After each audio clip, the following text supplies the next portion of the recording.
నమస్తే ఫ్రెండ్స్, ఈరోజు మనం చూడబోయే కథ సాక్షాత్తు చరిత్రలో లిఖించబడిన అత్యంత పిన్న వయస్కుడైన సైనికుడి గురించి. రెండవ ప్రపంచ యుద్ధంలో కేవలం 6 ఏళ్ల వయసులో కుటుంబం కోల్పోయి ఒక సైనిక దళానికి ఆశాజ్యోతిగా మారి ప్రాణాలు కాపాడిన ఒక బాలుడి కథ ఇది. యుద్ధం అనే నిప్పుల కొలిమిలో చిక్కుకున్న ఆ సైనిక బాయ్ సెర్గీ సాహసం ఏంటో, అతనికి సైనికులు ఎలాంటి జీవితాన్ని ఇచ్చారో తెలుసుకుందాం. సినిమా రష్యాలో మొదలవుతుంది. సెర్గీ 6 సంవత్సరాల చిన్న పిల్లవాడు. తన అన్న తల్లితో నది దగ్గర గడుపుతూ ఉంటాడు. అకస్మాత్తుగా జర్మన్ యుద్ధ విమానాలు రాగా తల్లి పిల్లల్ని దాక్కోమని చెప్తుంది. కానీ సెర్గే భయపడకుండా తన దగ్గరున్న వస్తువులతో విమానంపై కొట్టి దాన్ని పేల్చేస్తాడు. చుట్టూ చూస్తే అతని కుటుంబం అదృశ్యమైపోతుంది. సెర్గి కళ్ళలోంచి భయంతో లేచి తల్లి కోసం అరుస్తూ ఉంటాడు. పక్కింటి మహిళ కంగారుగా వచ్చి జర్మన్ దాడుల్లో అతని తల్లి సోదరుడు చనిపోయారని చెప్తుంది. ఆ మాటలు అర్థం చేసుకోలేక తల్లి కోసం ఎదురు చూస్తానని అంటాడు. కానీ జర్మన్ సైనికులు వస్తుండగా ఆ మహిళ సెర్గీని కిటికీలోంచి పంపి తను బయటకు రాబోతూ ఉండగా తన కళ్ళ ముందే ఆ అమ్మాయి జర్మన్ సైనికుల చేత చంపబడుతుంది. 6 ఏళ్ల చిన్నారి ఒంటరిగా మిగిలిపోతాడు. తన చుట్టూ ఇళ్ళన్నీ కాలిపోతుండగా అమ్మ కోసం అరుస్తూ అడవిలోకి పారిపోతాడు. మరుసటి రోజు నది దగ్గర శత్రు సైనికులు చూసి చెట్టు వేర్ల మధ్యలో దాక్కుంటాడు.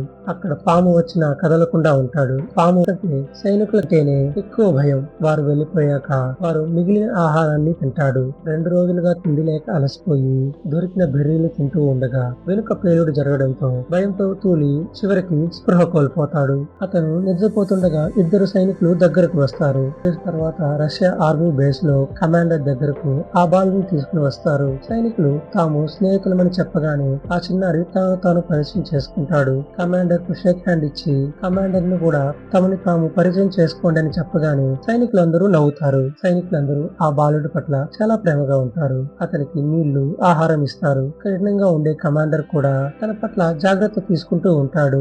నర్స్ కాట్యా సెర్గీ గాయాలకు కట్టు కడుతుంది. సైనికుడిగా మారాలనుకుంటున్నందున తన కట్టుపై ట్యాంక్ బొమ్మ వేయమని అడుగుతాడు. గాయపడిన సైనికులతో మాట్లాడి వారి బాధను తగ్గిస్తాడు. సెర్గీకి కమాండర్ తుపాకీ బ్యాచ్ అంటే చాలా ఇష్టం. కమాండర్ బుల్లెట్లు తీసి ఆ తుపాకీతో తమతో ఉంచుకోమని కమాండర్ ని అడిగితే అది సురక్షితం కాదని అనాథాశ్రమానికి పంపాలని అంటాడు. మరోవైపు రోజు సైనికులు యుద్ధం చేసిన తర్వాత సెర్గీతో సమయం గడుపుతూ యుద్ధ భారాన్ని దింపుకుంటూ ఉంటారు. బాలుడిని తమతో ఉంచుకోమని వారు కమాండర్ ని కోరినా అతని భద్రత కోసం కమాండర్ ఒప్పుకోడు.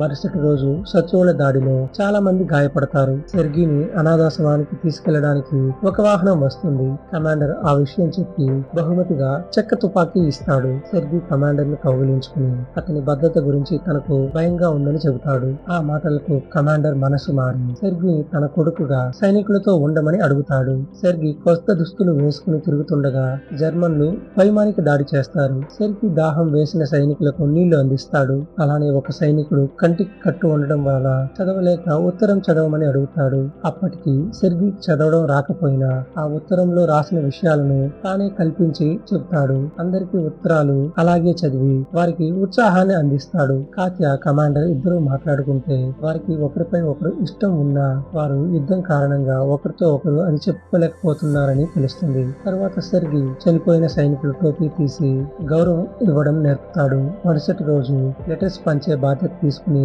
సమర్థవంతంగా పూర్తి చేస్తాడు. ఆ మరుసటి రోజు సెర్గీ దూరంగా గడ్డివాముల లోపల ఒకరి కాలు కదలడం చూస్తాడు. సైనికులకు చెప్పగా అక్కడ దాక్కున్న 2 జర్మన్ గూఢచారులను అరెస్ట్ చేస్తారు. ఆ రాత్రి కమాండర్ సెర్గీకి దత్తత పత్రాలు చూపిస్తాడు. అతను ఇప్పుడు సెర్గీకి అధికారికంగా తండ్రి. కమాండర్ కాత్యాకు తను ప్రేమను చెప్పడానికి సెర్గీని తీసుకెళ్లగా ఆమె వేరే వ్యక్తితో మాట్లాడడం చూసి అపార్థం చేసుకుంటాడు. మళ్ళీ జర్మన్ల దాడి జరగగా సెర్గీ ఆయుధాలు అందిస్తూ సహాయం చేస్తాడు. ఈ యుద్ధంలో కర్నల్ తో ఫోన్ కనెక్షన్ తెగిపోగా రిపేర్ కు వెళ్లిన సైనికుడికి తీవ్ర గాయాలు తగులుతాయి. అది గమనించిన సెర్గీ ఆ సైనికుడిని అడిగి ఆ కనెక్షన్ ను సరిచేస్తాడు. ఆ విధంగా ఆ కనెక్షన్ ను ఎస్టాబ్లిష్ చేయడం వల్ల 6 ఏళ్ల బాలుడు అందరి ప్రాణాలను కాపాడుతాడు. తర్వాత కమాండర్ కాత్యా నది దగ్గర మాట్లాడుకుంటూ ఉంటారు. అప్పుడు కమాండర్ చివరకు తన ప్రేమను కాత్యాకు చెప్పి సెర్గీ తల్లి కావాలని తాను తల్లిగా ఉండమంటాడు. కాత్యా సంతోషంగా ఉన్నా ఇంతలో సైనికుడు వచ్చి కాత్యాని మరొక బేస్ కు వెళ్ళమని ఆదేశాలు వచ్చినట్లు లెటర్ ఇస్తాడు. మరుసటి రోజు కొత్త బేస్ కు వెళ్తుండగా మైన్ ఫీల్డ్ లో వారి వాహనాలు పేలిపోతాయి. కమాండర్ గాయపడగా సెర్గీకి బాగా దగ్గరైన ఆర్డర్లీ చనిపోతాడు. కొత్త బేస్ కు చేరుకున్నాక జనరల్ ని కలుస్తారు. ఆ చిన్నారి తెలివి చూసిన జనరల్ ఆశ్చర్యపోతాడు. మరుసటి రోజు దళానికి బాలుడికి అవార్డులు లభిస్తాయి. సెర్గీకి బ్యాచ్ ఇచ్చినప్పుడు దేశాన్ని కాపాడుతానని ప్రమాణం చేస్తాడు. ఒక రాత్రి బేస్ పై దాడి జరగగా కమాండర్ శిథిలాల కింద చిక్కుకుంటాడు. సెర్గీ అరచి సైనికులను పిలిచి తన తండ్రిని కాపాడుకుంటాడు. సెర్గీ ఇప్పుడు ఆ జట్టులో విడదీయరాని భాగంగా మారిపోతాడు. రెజిమెంట్ మరో బేస్ కు వెళ్తుండగా సినిమా ఇక్కడ ముగుస్తుంది. సెర్గీ స్టాలిన్ గ్రాండ్ యుద్ధంలో పాల్గొని సైనికులతో పోలాండ్ వరకు వెళ్ళాడని బ్యాక్గ్రౌండ్ వాయిస్ లో చెబుతారు. అతను ప్రపంచంలోనే అత్యంత పిన్న వయస్కుడైన సైనికుడిగా ప్రసిద్ధి చెందుతాడు. సో మీకు ఈ స్టోరీ ఎలా అనిపించిందో కింద కామెంట్ చేయండి. మరొక వీడియోతో మళ్ళీ కలుద్దాం. బాయ్.